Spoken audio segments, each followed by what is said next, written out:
in order to understand this concept of employee experience, we first have to start with the very basic piece of, well, what is experience? So I'm curious, quick show of hands, how many people here in the past 12 months have spent time or money on giving yourselves some sort of a great personal experience? Okay, pretty much everybody. What about in the past 6 months? Again, pretty much everyone. 3 months? What about the past week? Past 24 hours? Okay, quite a few people. So clearly, this concept of experience is important. We are spending our time, we are spending our money on creating these experiences. So we care about it. It's something that we all value. It's part of what makes us human. And the way that experiences actually work is we start off with some kind of an event, some sort of a thing, a happening. It could be a conference, it could be a ceremony, it could be whatever that thing might be. From that event, we then get that experience then creates a feeling. That feeling could be happiness, disgust, anger, sadness, whatever it might be, and that in turn creates a memory. And those memories are especially important because that is what shapes the relationship that we want to have with our coworkers, with our managers, with our executives. So if we have experiences that are great, we have good memories about the organizations. We tend to want to build and keep those relationships with those organizations that gave us good experiences. If we have bad experiences, we have bad memories about the organization. We don't want anything to do with them. We don't want to take part in them. We're not going to recommend them. We don't care about them. So this concept of experiences is very, very important because it is what creates these memories for us. Now, as I mentioned earlier, experience is a very, very human thing.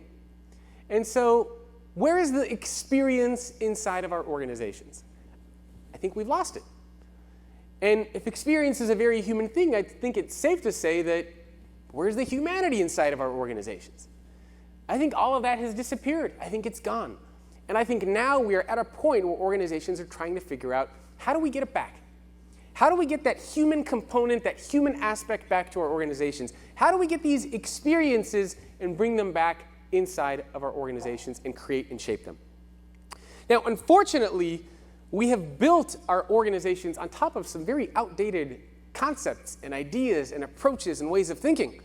And to give you a couple examples, these are actual definitions and synonyms taken from the dictionary for what these words actually are. And when I was doing research for my book on the future of work, I thought it would be interesting to look them up. And so what I'm going to show you now is the actual definition followed by actual synonyms from the dictionary. So let's start off with the word manager. Someone who controls all or part of a company. Actual synonyms: slave driver, boss, zookeeper. Again, actual synonyms taken from the dictionary. So we have built our organizations on top of this idea, on top of this mentality that our managers and executives are slave drivers, they are zookeepers, they crack the whip and extract as much juice as they can out of employees within our organizations. What about the word employee? What's an employee? A person working for another person or business for pay. Actual synonyms: cog, servant, and slave. Again, taken from the dictionary. Did you know that 96% of the people who watch videos on this channel are not subscribed? That's pretty crazy, right? Make sure that you hit subscribe to the YouTube channel so you can get notified when more videos just like this one are released. Last but not least, my favorite one is the word work. Definition of work: activity in which one exerts strengths or faculties to do or perform something. Synonyms include daily grind, drudgery, and struggle. I'm not going to ask you how many of you guys have referred to your jobs as one of these things, but in having some conversations with some of you, I can tell that a lot of people relate to these things. A lot of employees and organizations do feel this way. A lot of managers feel like they are stereotyped this way. And a lot of people do believe that work can sometimes be drudgery and struggle. And it is these very definitions, these very synonyms that we have built our organizations on top of. All the practices that we have created, all of the approaches that we have, all of these things have been built on top of this idea that managers are zookeepers and slave drivers, that employees are expendable and replaceable, and that work is drudgery. Now, if you put all these things together, basically what it means is we're all cogs working for a slave driver as we go about our daily drudgery. Now, I don't know about you, but when you look at something like that, you start to think, well, work really sucks. I mean, you can't exactly get a happy feeling about something like that. I mean, and we joke about it. I mean, we have movies like Office Space that actually make fun of the real scenarios that we're faced with. So it's very interesting that we are at this point. Now, I visited a lot of organizations, and oftentimes when I go visit them, they say, oh, yeah, we create employee experiences. And I say, oh, great, I would love to see some of the cool things that you guys do. And I have actually firsthand seen these types of things, where they say, yeah, we create employee experiences. When it's an employee's birthday, we give them cake. That's an employee experience. I've been in offices where they say, yes, we create employee experiences, and they hang the values of the organization. They print them out on these giant banners, and they hang them from the rafters so that everybody can see them, and they say, we create employee experiences. That's not what that is.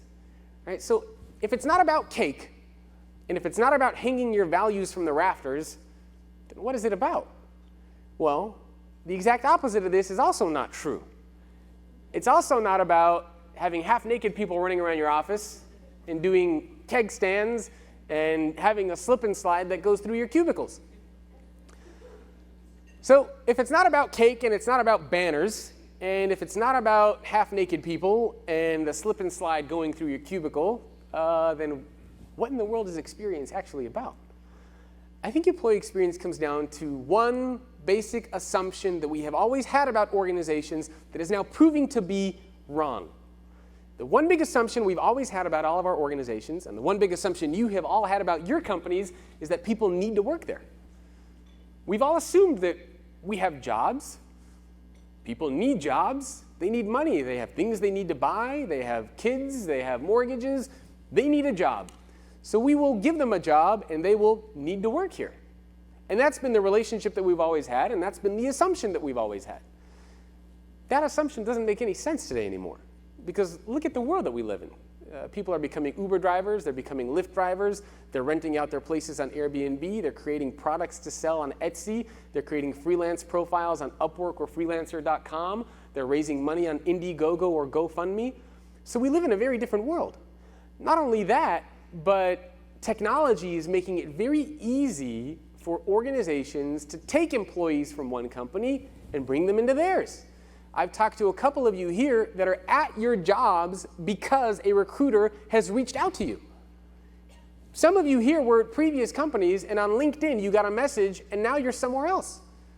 So you are experiencing this firsthand, and a lot of your employees are experiencing this firsthand.